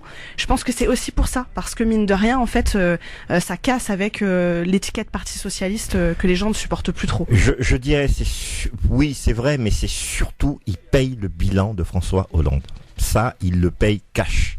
C'est sûr. S'il y en a un qui devrait le payer, c'est Macron plutôt, non? Non, mais là, non. C'est surtout Benoît Hamon qui est sous l'étiquette du Parti socialiste, qui a rien à voir avec Macron, qui paye le bilan du président. C'est ça que je te dis, qui c'est injuste. Issu, oui, c'est injuste, mais qui est issu du Parti socialiste. À la sortie des primaires, il a pas dénigré, il s'est pas désolidarisé du gouvernement. À la sortie des primaires, au contraire, il a presque félicité le gouvernement Hollande, etc. Il a fait une grosse erreur. Bien sûr, mais il est dans un parti, voilà. Hein. Bah oui, appelé au rassemblement. Alors, la question du jour, êtes-vous pour ou contre une intervention de la France en Syrie? Vos commentaires sur la page Facebook. Tiens, Asia qui nous dit, une intervention pour faire quoi? Plus de dégâts? Non merci. Qu'est-ce que j'ai d'autre? Tiens, Rezak qui nous dit, oui, pour une intervention du monde arabe. Très bien. Et puis tiens, dernier pour la route, Hafid qui nous dit, la France joue toujours le Kaddish des Américains. Si ça pète, la France devient une miette en 24 heures. Voilà, vous continuez en tout cas à commenter sur la page Facebook France Maghreb 2 pour répondre à cette question. Je vous la pose moi la question avant de passer à vos avis tranchés. Ossine, pour ou contre une intervention de la France en Syrie? À 100%, comme toute intervention dans n'importe quel pays de manière militaire, je suis contre. Faut pas oublier que la France c'est un des premiers vendeurs d'armes du monde et ça c'est le retour de flamme qui nous vient. Donc même quand on n'intervient pas, déjà il y a un impact qui arrive sur la France. Ça pour moi c'est un avis clair. Une intervention humanitaire, oui. Une intervention d'entraide, etc., oui. Mais une intervention militaire comme ça pour encore aller attaquer. Et comme a dit un des messages sur Facebook ou par mail, je sais pas. En fait, pourquoi faire? Ouais. Elsa? Oui, 100% contre également pour une intervention militaire qui fera d'abord les premières victimes sont quand même les civils. Oui. Donc si c'est pour venir intervenir de nouveau et bombarder et tuer encore plus de civils, non, en aucun cas. Ouais. Et puis je pense de manière générale que l'interventionnisme de la France, des pays occidentaux au Moyen-Orient a suffisamment fait de dégâts. C'est ça. Donc pour moi, non, c'est contre à 100%. Jean-Marc? Je suis contre. Premièrement, parce que si la France intervient, ce sera pour faire tomber Monsieur Bachar el-Assad, ce qui va forcément accroître, qui va créer encore une guerre civile, qui va créer beaucoup de problèmes et qui va rien arranger, parce qu'on a vu ce qu'a donné l'Irak, on a vu ce qu'a donné la Libye, donc on peut pas être pour ce genre d'intervention. Moi perso, je suis ni pour la défense de Bachar ni pour celle des groupes qui existent sur place. Il y a des personnes qui s'y connaissent mieux que nous sur le sujet. Moi, je ne connais pas. Alors assez. pour ou contre une intervention de la France en Syrie, vous répondez au 01 40 33 9000. Tiens, on va prendre l'avis de Kamel. Bonsoir. Oui, bonsoir. Merci beaucoup d'avoir pris mon appel. Moi, je tiens à remercier Monsieur Jean-Marc, Hussein et Elsa. Qu'est-ce que je voulais dire? On commence toujours par féliciter, après ça se termine mal. Oui, moi je suis pour une intervention. Je vais répondre à Elsa rapidement. D'accord. Regardez l'armée irakienne à Mossoul. L'armée irakienne à Mossoul, elle n'a pas envie de bombarder parce qu'elle a peur de toucher en attaquant Daesh. Mossoul, c'est une grande ville, il y a des civils. Elle a évité, elle a voulu faire une attaque terrestre. Donc pourquoi ce monsieur-là? Moi, ce que je peux dire, je suis pour, il faut intervenir parce que si on n'intervient pas, ce mec-là, il va encore tuer. Quand on voit des photos, même si certains complotistes ils disent « Ah, c'est un complot, c'est un avion qui est venu du Koweït, qui a bombardé du gaz, il est reparti », bon, je leur laisse à leur conscience, à tous les morts là, de parler comme ça. N'allez pas sur ce terrain, Kamel, n'allez pas sur ce terrain de la conscience parce que là, je pourrais vous terminer en 2 secondes. D'accord, il n'y a pas de seconde, je termine. Le candidat qui a vraiment une position plus proche de la Syrie, c'est Benoît Hamon qui a dit qu'il faut intervenir, l'arrêter et le juger. Même, il y a 300 000 morts. Depuis 5 ans, s'il y avait 30 en 2012, je pense qu'on n'aurait pas eu tous ces morts-là. D'accord, je sais que parmi les 300 000, les rebelles ont tué. Mais, il faut dire la vérité, les Russes et le régime ont une part de grande responsabilité. Il faut le dire, il faut être clair, même si... Bachar, on dit qu'il est une position protecteur contre l'Israël et tout, mais il faut dire les choses telles qu'elles sont. Les civils passent avant le truc 5. Oui, mais... Merci Kamel. Oui Elsa, réponds. Justement, en fait, justement, le fait est que les premières victimes de ce conflit, c'est les civils, et que donc une intervention militaire de la France ne ferait, à mon sens, qu'envenimer la situation et ne ferait que continuer à perpétrer ce massacre. En fait, la question c'est pas de dire si on est pour ou contre qui que ce soit. La question c'est de dire que là, une intervention de la France à l'état actuel des choses, les conséquences d'une intervention de la France. Les conséquences, et puis surtout une intervention de la France pour attaquer qui? Parce que un coup on soutient Assad, un autre coup on attaque Daesh. Enfin, c'est jamais la même position, le même positionnement. Donc, il y a un moment donné, tant que la France elle est pas claire au niveau de son positionnement, ça donne pas confiance. On soutient le Front al-Nosra. On se rappelle des propos de Laurent Fabius qui avait dit ils font du bon boulot. Al-Qaïda. Ouais, il y a quelque temps de ça, qui a armé Daesh et tout, etc.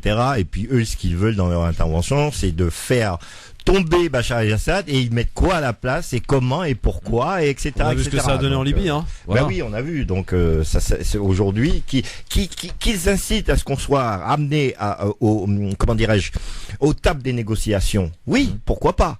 Mais ça doit s'arrêter là. C'est au pays de gérer ses propres problèmes et de trouver des solutions internes. Il y a quand même quelques interrogations qu'on peut se poser. C'est qu'on nous parle effectivement de cette nouvelle attaque chimique. Or, il y a eu des envoyés spéciaux de l'ONU qui sont partis en Syrie, et des observateurs indépendants pour dire qu'il n'y avait plus d'armes chimiques dans le camp de Bachar el-Assad. Bon, aujourd'hui, on est en train de nous sortir effectivement une attaque de chimique. On se rappelle qu'en 2013, j'aime à rappeler en tout cas, que effectivement on avait, vous en souvenez, accusé Bachar el-Assad dans un premier temps. Or, il y a eu des rapports officiels que tout le monde peut consulter aujourd'hui.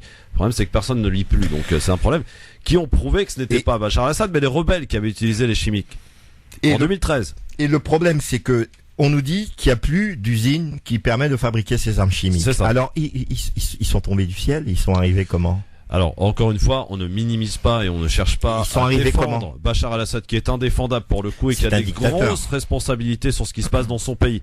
Mais de là à dire qu'il a une entière responsabilité à 100% des 300 000 morts, ça c'est un peu trop. Le point important, c'est les civils qui en bien entendu, ça on les oublie. Et je trouve ça dégueulasse que quand on parle d'eux et qu'on les utilise comme une simple marchandise. Alors la Russie, la France, les États-Unis, la Turquie, tous les pays du monde bombardent, tous les pays du monde se font de l'argent sur leur dos. Et pour l'instant, c'est les civils.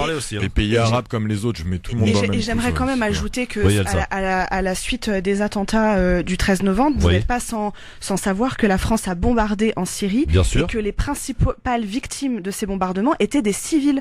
Donc encore une fois, si c'est toujours pour encourager une intervention militaire de la France et pour massacrer encore plus de civils dans un conflit qui est quand même extrêmement complexe et dans lequel il y a différents acteurs impliqués, encore une fois, non. Et s'ils veulent lutter contre le terrorisme, qu'ils attaquent d'abord la société Lafarge, parce qu'il faut pas oublier qu'ils ont financé d'une certaine manière ce terroriste qui tue des milliers de personnes. Lafarge, qui d'ailleurs s'est porté candidat pour construire le mur avec le Mexique. Hein. Et ce qui est très grave, c'est dans une guerre, c'est que on dénombre les victimes. C'est-à-dire, on dit qu'ils ont été blessés, ils ont été tués. Mais il y a aussi des victimes psychologiques. Il y a aussi toute une génération qui est brisée psychologiquement, et ça, c'est terrible. Ouais. Oui, malheureusement. On enchaîne avec les avis tranchés. Messieurs, dames, c'est parti. Jingle.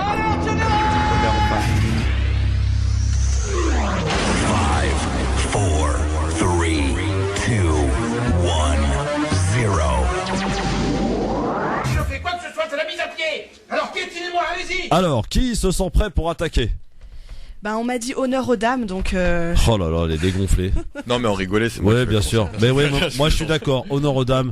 Voilà, c'est la plus sage d'entre vous tous là. Elsa Ray, elle est avec vous et avec nous, et elle va nous parler donc de ce film qui est sorti la semaine dernière, je crois.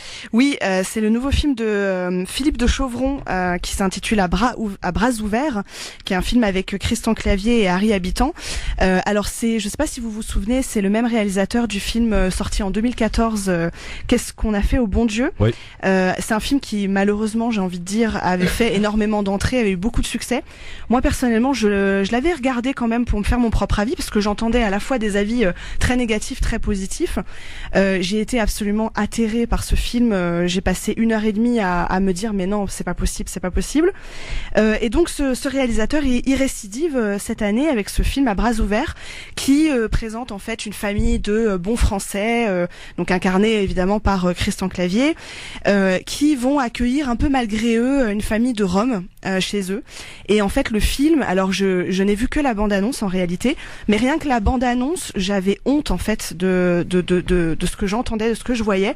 Donc on voit les pires clichés sur la communauté rome et même des choses qui sont complètement fausses. On voit une famille... alors évidemment un accent roumain bien gras imité par le sans honte Harry Habitant, des gens qui mangent des rats, qui ont un cochon dans leur cabane, qui savent que mendier parce que bien évidemment ils ne savent rien faire d'autre et leur but dans la vie c'est de gagner leur vie en mendiant. Donc vraiment les pires clichés sur la communauté rome qui vous le savez est quand même largement stigmatisée en France et qui a beaucoup de mal en France et partout en Europe d'ailleurs. Et je voulais citer en fait les réactions finalement des premiers concernés. Donc de certains jeunes Roms qui sont allés voir le film et qui ont été extrêmement choqués par tout ce qui est véhiculé dans ce film. Le Bondi Blog notamment a fait une enquête auprès d'une association de jeunes Roms à Saint-Denis et je voulais vous citer quelques-unes de leurs réactions. Il y a une jeune fille qui dit: on nous fait passer pour des sauvages dans ce film. Un jeune homme qui dit: si on mendie c'est pas par plaisir, c'est parce qu'il faut bien manger. Et puis la réaction que je voulais surtout retenir, c'est la réaction de Ramona, 21 ans, qui dit les gens ne savent pas ce que sont des bidonvilles, ils ne connaissent pas la situation des Roms et de tous ceux qui doivent vivre dans ces taudis. Le problème, c'est que des spectateurs vont se fier à ces images pour se faire une idée. Et vraiment, je pense que là est vraiment le problème de ce film, c'est que les gens vont le voir et vont penser que c'est vraiment le reflet de la communauté rome en France, et je trouve que c'est une honte en 2017 qu'on puisse faire un tel film quand on sait la situation précaire et très difficile dans laquelle évolue la communauté rome aujourd'hui. Donc c'est vraiment pour moi un film à boycotter du début jusqu'à la fin. Merci Elsa, est-ce que l'un d'entre vous l'a vu ce film ? Non, pas du tout. J'ai entendu parler, mais pas du tout. Comme d'habitude, on est dans la caricature, on est dans les dénigrements pour faire rigoler. En tout cas, merci Elsa, parce que voilà, c'est un sujet qui me touche beaucoup moi aussi. Et vraiment, ton avis m'a beaucoup plu. Merci. Est-ce que tu ne dois pas empêcher d'aller le voir pour se faire son propre avis ? Non, mais justement, est-ce que tu l'as vu jusqu'à la fin ? Non, en fait, moi j'ai vu la bande-annonce et j'ai surtout en fait beaucoup lu les réactions des Roms en fait. J'ai vu moi aussi voilà. par rapport à ça. Et peut-être que vraiment quand je regarde la bande-annonce, je me dis c'est au-dessus de mes forces de le regarder. Ça me fait honte en fait. Ça me fait honte parce que je me dis les gens qui vont aller voir ce film, c'est comme les spectateurs de Qu'est-ce qu'on a fait au bon Dieu. C'est des gens qui connaissent pas du tout les problématiques, la réalité de la vie quotidienne des Roms, et du coup ils vont retenir en fait tous ces clichés comme étant la réalité, comme étant les Roms c'est des sauvages qui savent à peine parler et qui passent leur vie à mendier. Et du coup, je trouve ça odieux, voilà, qu'on puisse faire un film sous couvert d'humour en plus. Exact, ouais. Et peut-être financé par le CNC en plus. Ouais, bah c'est impossible. Probablement. Bon, voilà, en tout cas, le film à bras ouverts, pas franchement recommandé par Elsa. Voilà, on a bien compris. Donc, on va continuer les avis tranchés. On va tourner un coup à droite, un coup à gauche. Allez, Ossine. Alors, moi, je vais essayer. Ça va être une. Vas-y. Alors on y va direct, il n'y a pas de jingle pour moi, c'est cool. Alors comme vous le savez tous... Pourquoi tu veux ton jingle ? Non. Fais pas ton jaloux, tiens. 5, 4, 3, 2, 1, 0. Si je fais quoi que ce soit, c'est la mise à pied. Alors piétinez-moi, allez-y. Allez Ossine, c'est à toi. Merci Christophe. Alors comme vous le savez tous, les élections présidentielles arrivent à grands pas. Alors que j'ai choisi comme sujet cette semaine les quartiers populaires et la politique. Le débat télévisé de la semaine passée a été suivi par des millions de personnes, dont nous tous je pense, et dans les quartiers populaires aussi il a été beaucoup suivi, notamment chez les jeunes. Le lendemain c'était d'ailleurs leur sujet de prédilection, on bat des immeubles comme aux terrasses de café. Mais alors quelle opinion générale ressort de ces discussions de comptoir, et y a-t-il réellement un candidat qui nous représente ? Je vais essayer de passer à la loupe les candidats, je vais laisser de côté dès maintenant les Fillon, les Le Pen et autres Dupont-Aignan. À mon goût il me semble de représenter que leurs semblables et n'ayant à la bouche que la peur de l'islamisation et la sauvegarde de leur civilisation. Je les laisse donc entre personnes civilisées. Alors non plus Macron et Hamon, les quartiers les ont trouvés un peu trop effacés, invisibles. Pendant tout le débat, on les a entendus comme d'habitude, comme leurs aînés depuis des années, attaquer le Front National, la peur du FN, c'est un peu saoulant. Et clairement, j'ai pas trop entendu leur nom dans les débats qui s'improvisaient au milieu des quartiers. Mais honneur aux femmes. Nathalie Arthaud, elle a plu. Elle attaque les patrons et on est des millions d'ouvriers, donc je pense que c'est normal. Elle a aussi un air d'Arlette Laguillet, je pense que tout le monde a retrouvé ça en elle. Et elle commence ses discours toujours gentiment et elle les termine un peu énervée. Donc c'est un peu un côté populaire qui plaît beaucoup. Elle ressemble aussi à notre ami Philippe Poutou. Il a été bon sur plusieurs sujets. Au quartier derrière, il y a beaucoup d'amis qui l'appellent Philippe Poteau. on a aimé ces punchlines, surtout celle envers Le Pen. Ah ouais. Elle était tellement drôle que même le public du Front National a rigolé. Je sais pas si vous avez vu. Ouais. Donc, à l'after du débat, les chroniqueurs de BFM notamment, ils ont été très méchants avec lui. Ils étaient à la limite de dire ouais il pue et il est pauvre en plus, parce que franchement la bassesse des critiques envers Poutou, j'ai trouvé ça dégueulasse. Alors à la suite de ça, il y a aussi Jacques Cheminade et Asselineau. J'ai un problème avec eux deux, je les confonds toujours. Donc j'arrive pas à comprendre qui est qui. Ils nomment souvent Charles de Gaulle. Donc je vais pas trop m'attarder avec eux. Je crois que j'ai le droit, selon la Constitution, article 51, de faire ça, donc je vais le faire.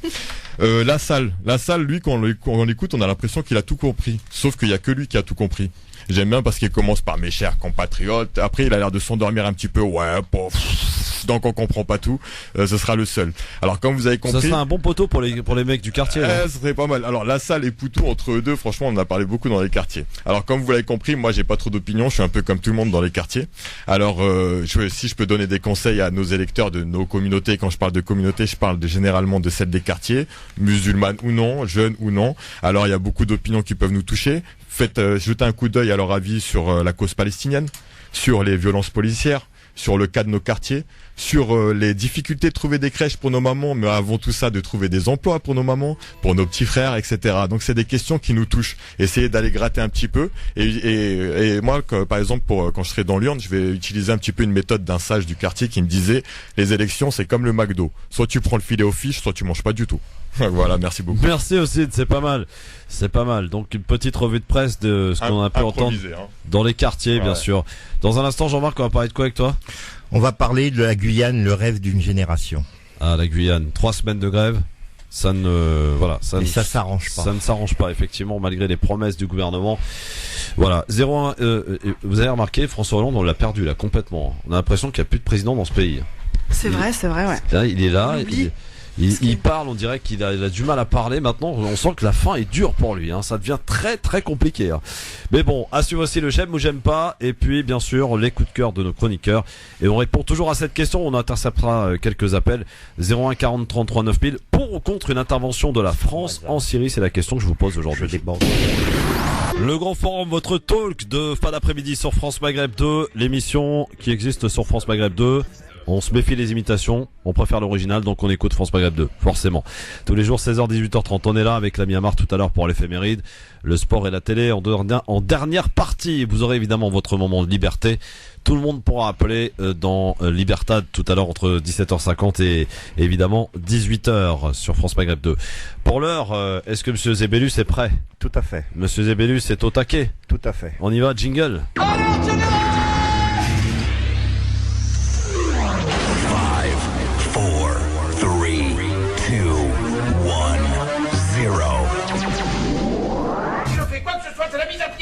Alors piétinez-moi, allez-y! Preuve que les chroniqueurs vraiment nous apportent des sujets absolument différents des uns des autres. Après avoir évoqué le film à bras ouverts, après avoir parlé des quartiers et des réactions en fait des quartiers, espèce de revue de presse que nous a fait aussi il y a quelques instants, on va partir maintenant en Guyane avec Jean-Marc Zébélus. Tout à fait, nous allons parler de la Guyane, le rêve d'une génération, un été de mars 2017. Alors faut savoir que la Guyane se trouve sur le continent américain. C'est pas une île. Pas du tout, comme certains ont pu le dire. Fait partie du continent sud-américain, c'est-à-dire qu'elle est frontalière aussi avec le Brésil. Il y a une partie de l'Amazone qui fait partie de la Guyane. Alors, les événements guyanais de mars 2017 sont historiques. Toutes les composantes de la population se sont mobilisées et attendent désormais des solutions. L'ampleur des dégâts est tellement vaste qu'elle impose aux politiques publiques d'imaginer et de mettre en œuvre un modèle de développement et d'aménagement innovant pour la génération future, tout en répondant aux urgences d'aujourd'hui. Le petit été de mars, on va dire, le 17 mars 2017, en pleine conférence internationale de la Convention de Carthagène, les 500 frères, c'est-à-dire les hommes qu'on a vus assez balèzes et masqués, collectif qui a été créé pour protester contre la violence et l'insécurité, fait irruption. Le groupe cagoulé demande à Ségolène Royal, ministre de l'Environnement, de l'Énergie et de la Mer, de réagir face aux problèmes de violence et d'insécurité en Outre-mer. Je dois dire que Guyane fait partie de l'Outre-mer. Incident diplomatique, la conférence est annulée. Personne ne le sait encore, mais cet événement marque le début de ce que certains appelleront le printemps guyanais, en référence au printemps arabe de 2010. En réalité, il s'agit plutôt du petit été de mars guyanais, période pendant laquelle la saison des pluies laisse place sous l'équateur à des embellis éphémères. Un mouvement citoyen exprimant une colère généralisée. Dès le 16 mars 2017, un mouvement regroupant salariés, grévistes, citoyens des chefs d'entreprise se fédère. Le 25 mars, une majorité de syndicats décide une grève générale illimitée soutenue par le collectif des 500 frères. Ils réclament du gouvernement un plan massif de rattrapage sanitaire, économique, éducatif, sécuritaire, foncier et énergétique. Justice. La population. Les collectifs organisent les barrages routiers à des carrefours stratégiques. Le grand pont maritime de Guyane est également bloqué, ainsi que l'aéroport de Cayenne et le centre.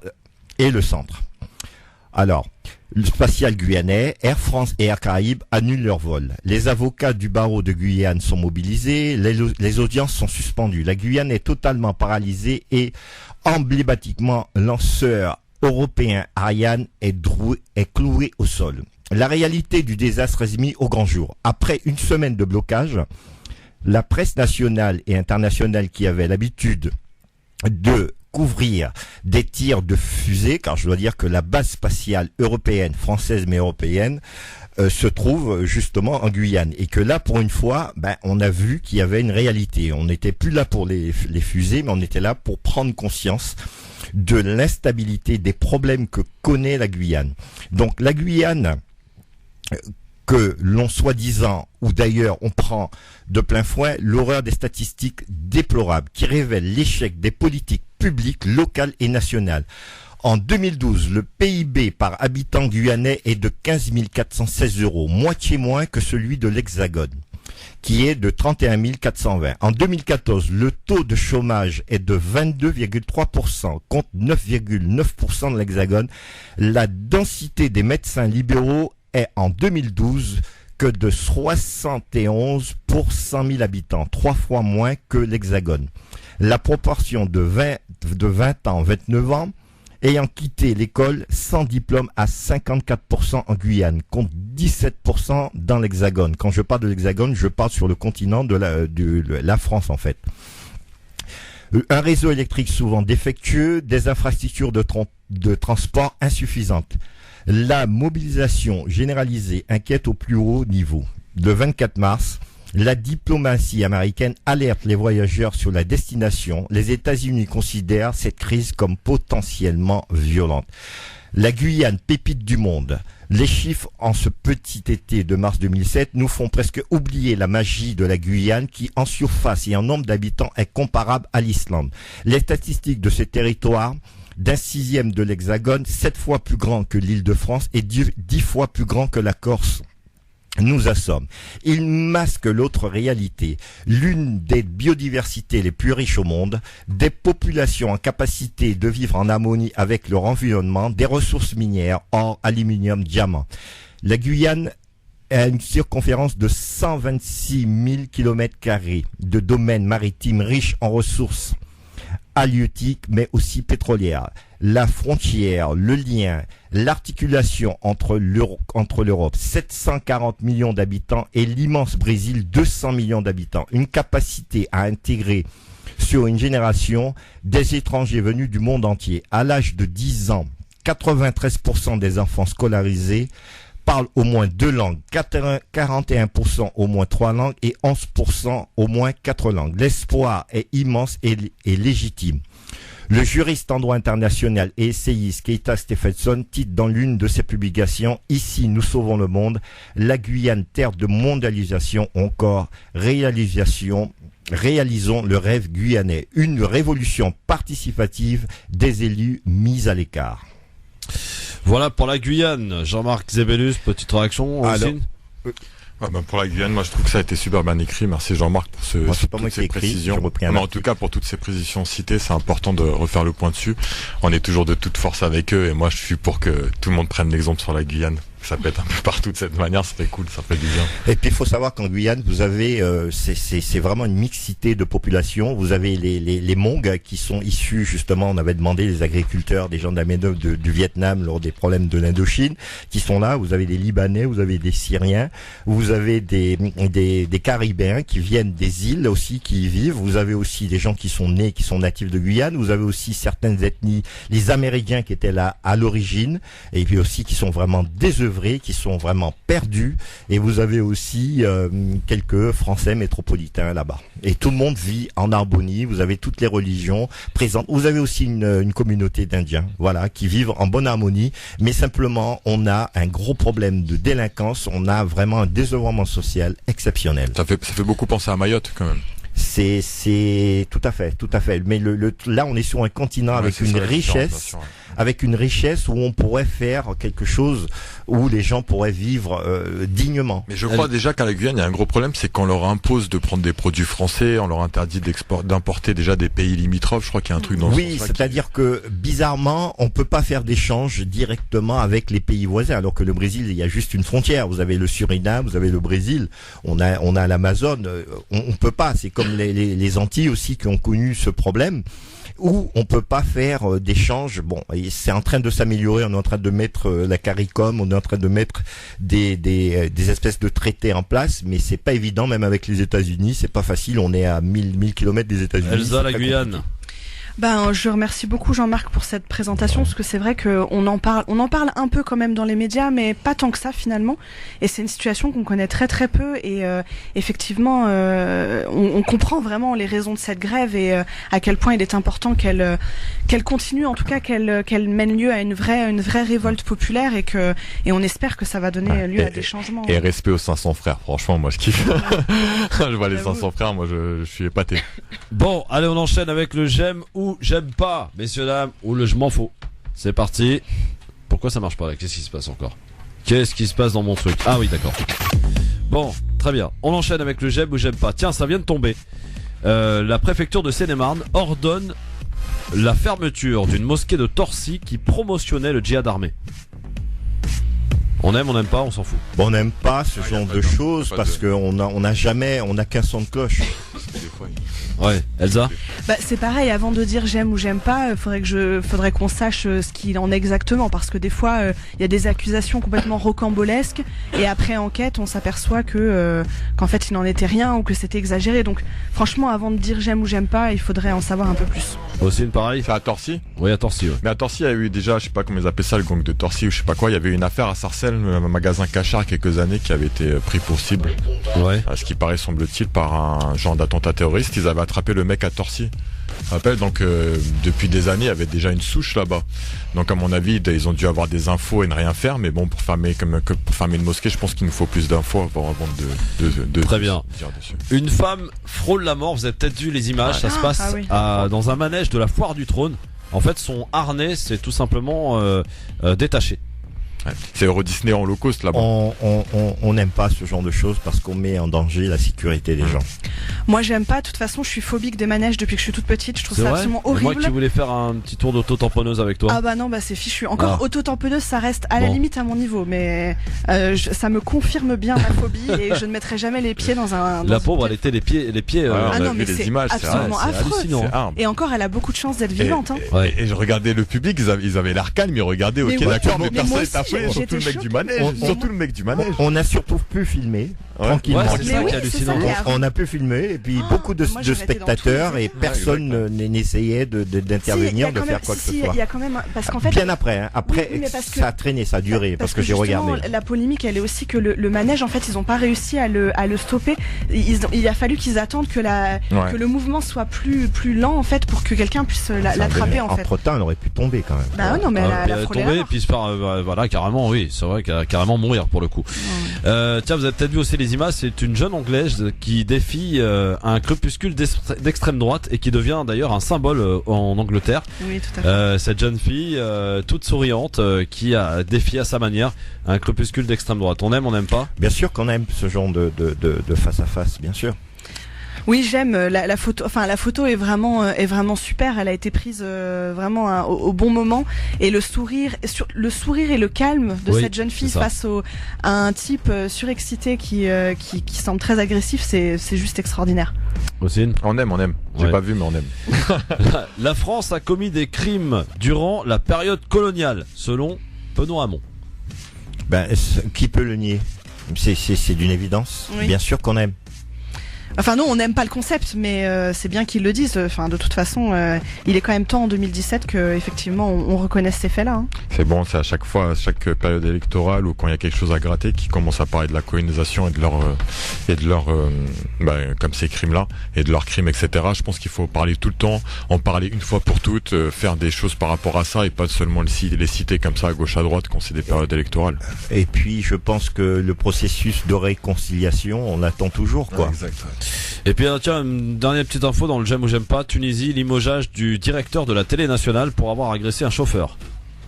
On rigole pas. Hein. Dehors. Je m'en fous. On s'en fout. Carrément. Ça dépend du contexte. Je connais pas le dossier. S'il a eu une embrouille du droit commun comme ça, je vois pas le lien avec la chaîne de télé. Maintenant, est-ce que dans son contrat, il y a une tenue, il y a une... Après, il n'y a pas de contrat pour agresser les gens. Non, mais dans son contrat, si ça a porté atteinte à l'image de la chaîne, je suis d'accord, bien sûr. Mais si c'est une embrouille de droit commun qui arrive banalement à tout le monde, je suis pas d'accord du tout. Bon, faut remettre les choses dans leur contexte. C'était le j'aime ou j'aime pas. Voilà pour aujourd'hui. Avant de passer à vos coups de cœur, quelques infos en bref, messieurs dames. Le ministère russe des Affaires étrangères, cité par l'agence de presse Reuters, déclare avant l'afflux du côté de Moscou, puisque vous savez que les émissaires américains s'envolent du côté de la Moscou, eh bien les relations américano-russes n'ont jamais été aussi difficiles depuis la fin de la guerre froide. C'est ce qu'il a déclaré donc ce ministère russe ce midi. Dans ce dossier toujours, et concernant la réunion du G7 qui se tient en Italie en ce moment, cette info, cela concerne une déclaration du ministre français des Affaires étrangères, Jean-Marc Ayrault, qui se trouve donc sur place en Italie. Pas de solution en Syrie avec Bachar el-Assad, d'après les pays du G7. Donc c'est ce qu'a déclaré ce midi Jean-Marc Ayrault, le ministre des Affaires étrangères, qui est un peu donc sur la lignée d'Hamon pour le coup. Dans le nord de la France, vous avez suivi évidemment ce qui s'est passé. Dans le nord de la France, un camp de migrants qui se voulait exemplaire a été détruit par les flammes hier soir.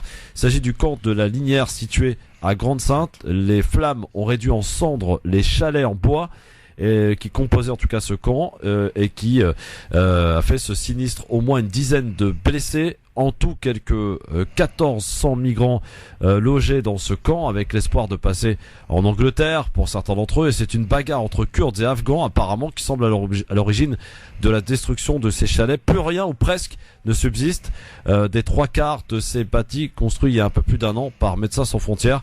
Vous avez vu les images? Terrible. On les a suivis en live hier, c'était difficile. C'est très difficile à supporter. Voilà, ça se passe évidemment donc du côté de ce camp qui abritait donc 1400 migrants.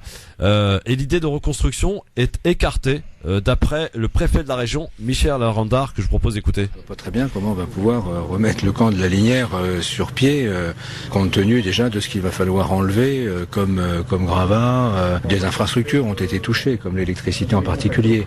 Donc je ne vois pas comment on peut remettre le camp sur pied de toute façon. Je vois pas très bien même en tout court comment on peut remettre un camp ici.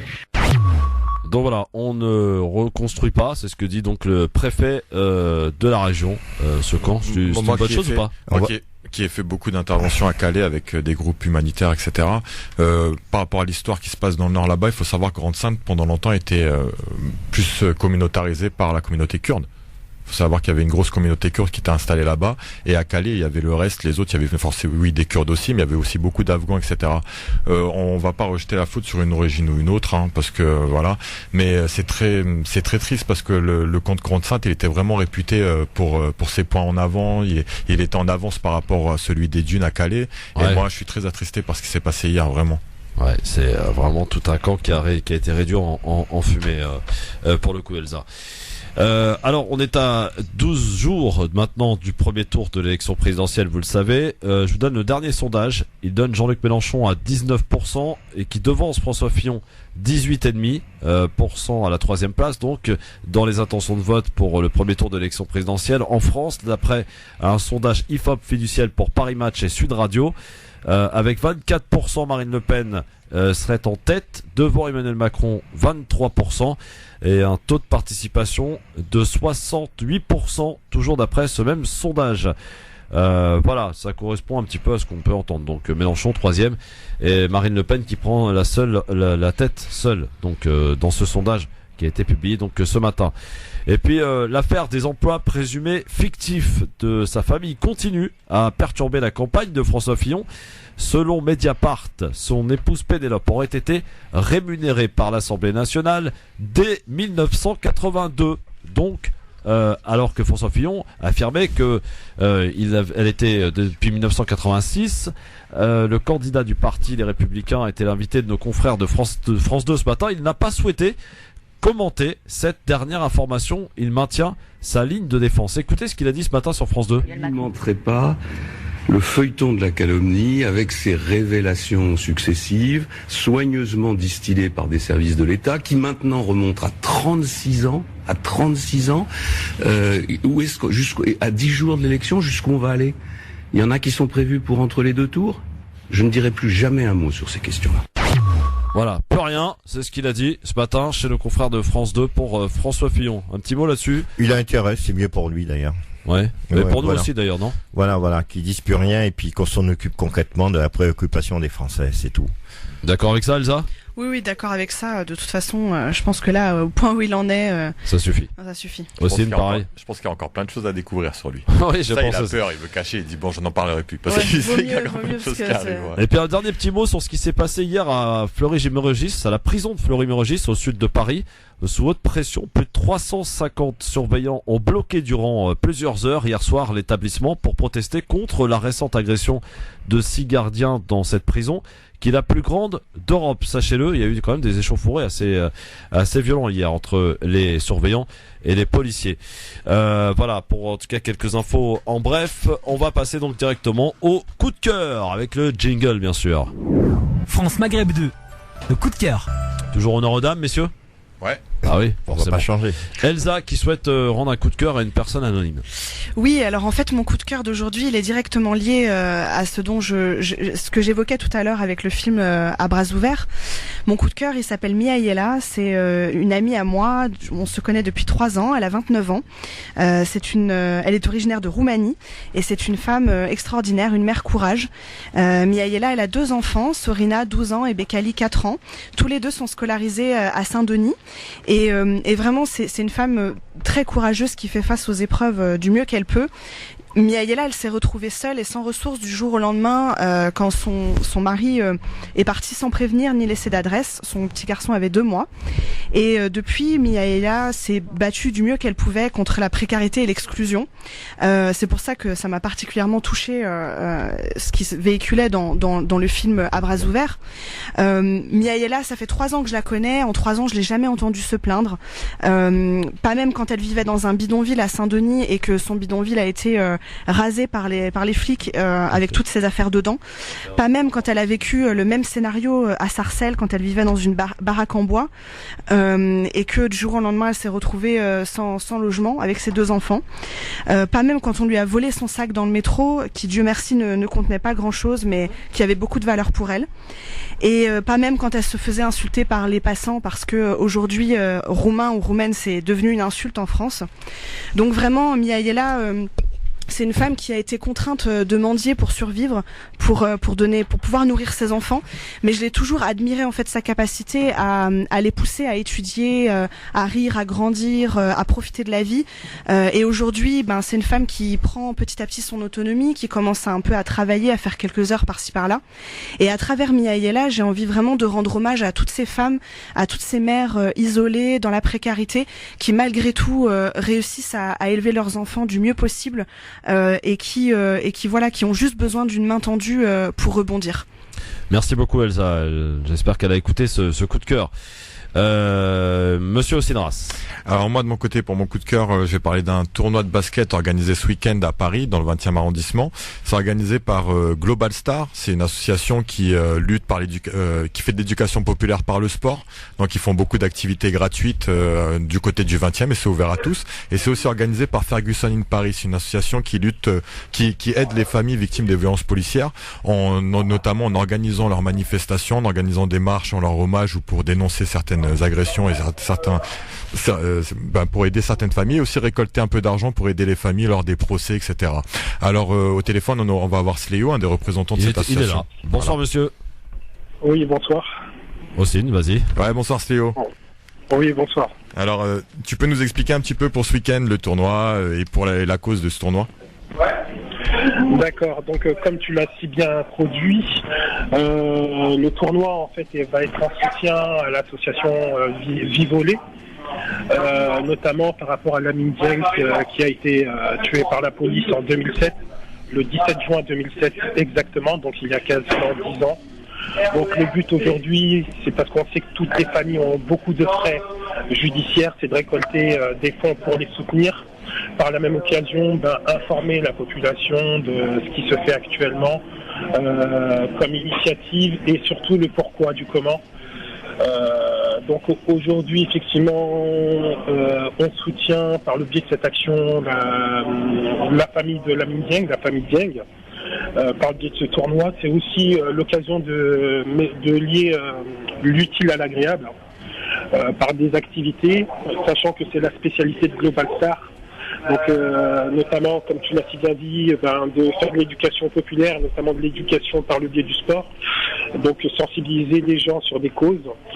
Ça permet aussi, nous également Ferguson in Paris, par un autre biais, de pouvoir atteindre une population, notamment une population locale, puisque Lamine Dieng vient du 20e arrondissement, Global Star est du 20e arrondissement.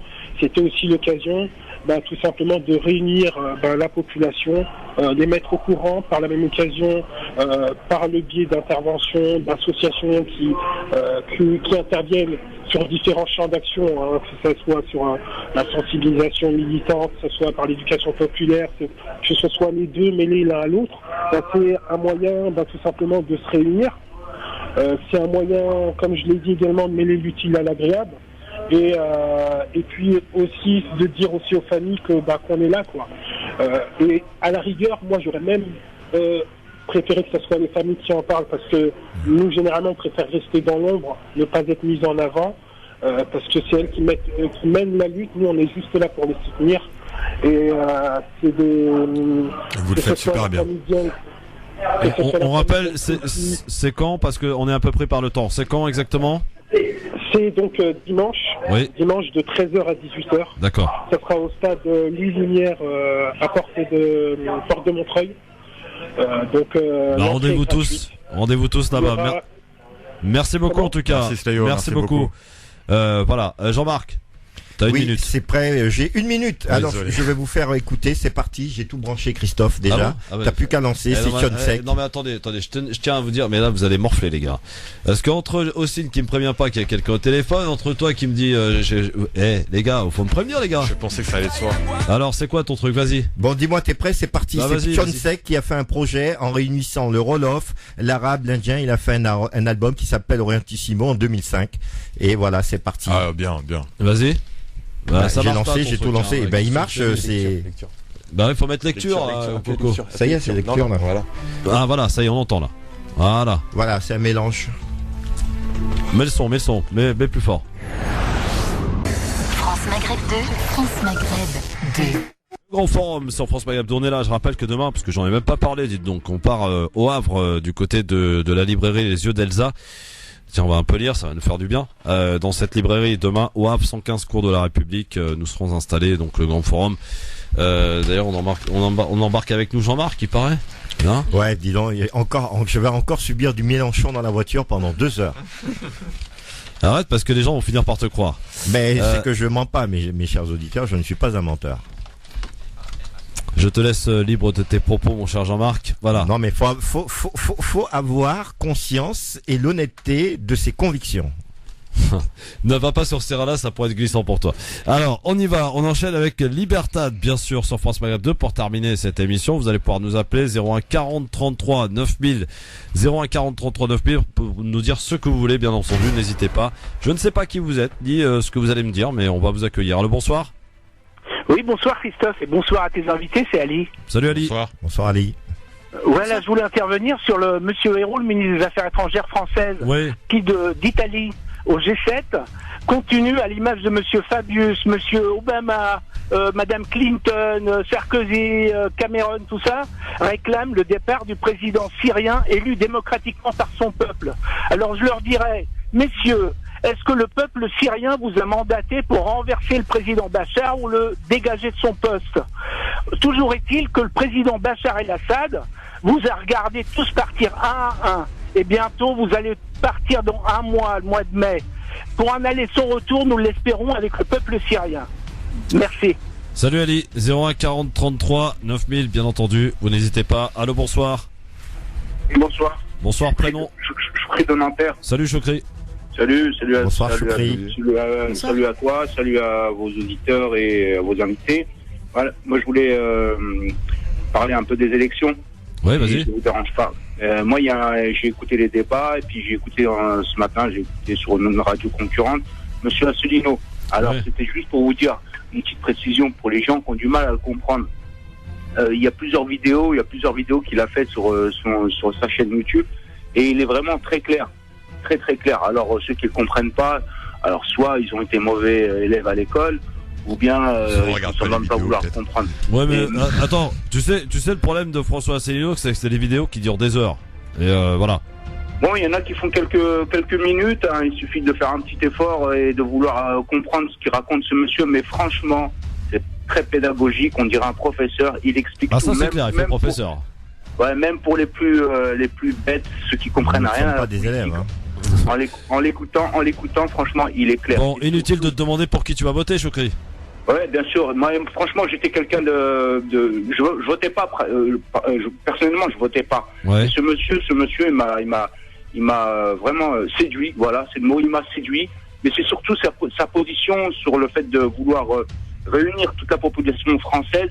Et la deuxième, c'est forcément le fait de ne pas vouloir aller faire la guerre à droite et à gauche, ne plus dépendre de l'OTAN, en fait, ne plus être les marionnettes de ces gens-là.